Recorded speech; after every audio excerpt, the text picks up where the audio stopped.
My name is Lucy Gallagher and I'm Deputy Head Teacher at Sheens Primary School in Edinburgh.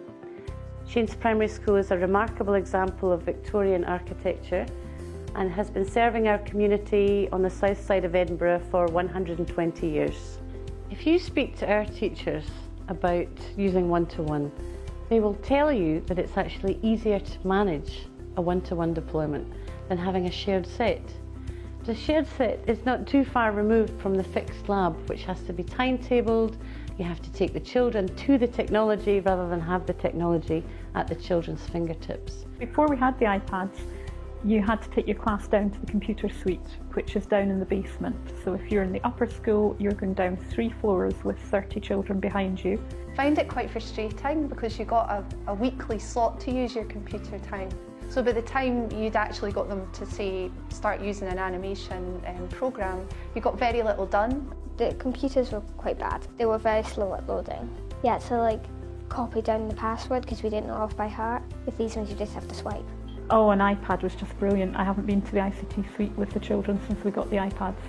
There's been no need. They can do everything with their iPad. It's there on their table. I think at first I saw it as something where you would use individual apps, and I probably was at the stage where I was just enhancing what I would already have done, so making spelling a bit more exciting with a spelling app, for example, doing word processing with Pages, editing of language work. I very quickly realised that actually its greatest gift, if you like, to education is that it's a creative tool, and that you get in one device a camera, you can take photos and film. It's much easier for me to go around and for them to help give peer feedback to each other, and for them to easily make changes. So I could say, or another child could say, there's not enough description of sites in this paragraph, and it's easy for them to just go and add it in. It's much harder when you're writing it out. I've got tools like ScreenChomp where they can sit together and they can make a little movie that explains this is how we went about solving the problem, and that's highly motivating. I really do like the iPads. I think we can use them for all different things. And then kind of the touchscreen thing, I really like that because it's easier access. So you can go on the internet, you look up your pictures, you get the writing, you prepare a talk, and then you perform it in class. So you kind of get everything all in one, and you don't really have to take as much time as you do. You can do it quickly, mainly, is the thing. The dragging dictation makes work a lot easier.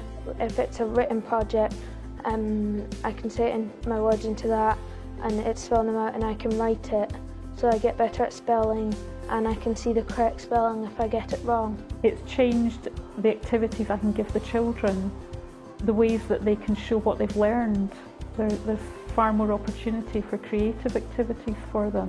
Jamie Marshall from XMA has helped us tremendously. Coming into school in the holidays, when we set up in the Easter holiday, he used Apple Configurator and helped us configure the devices ready for use as soon as the children came back after the holiday. My name's Jenny Robertson. I'm an ICT Development Officer for the City of Edinburgh Council, and I work with the Digital Learning team. In a box set model, when the iPads are going round the school, work goes missing, things get deleted. I can't tell which iPad you were on if they all look the same. When the kids in Sheens started taking iPads home, their learning didn't stop at 3:15 when the bell went. They could take what they were working on at school home with them and continue working on that with maybe a parent or whoever's at home with them working on it too. Continue the learning process and then come back, and everything just got extended. We certainly know that part of our responsibility is to prepare young people for life in the 21st century, and technology is part of that. We also know it's clearly a motivational tool, and that young people are digital natives and that they actually are far more advanced in skill level than many of us in teaching. Valuations have been super, both from parents and from staff and from young people, but we have actually decided that we would be recommending now using iPads. And the critical mass of use of iPads now across the city has meant that we are able to provide appropriate training opportunities and to plan our training coherently rather than to try to serve a number of different platforms and devices. I think that what we have to do is we have to look forward and we have to envision a world where technology will be an entitlement for young people, and that's certainly what we see in terms of our vision, and that we're striving towards making that entitlement a reality.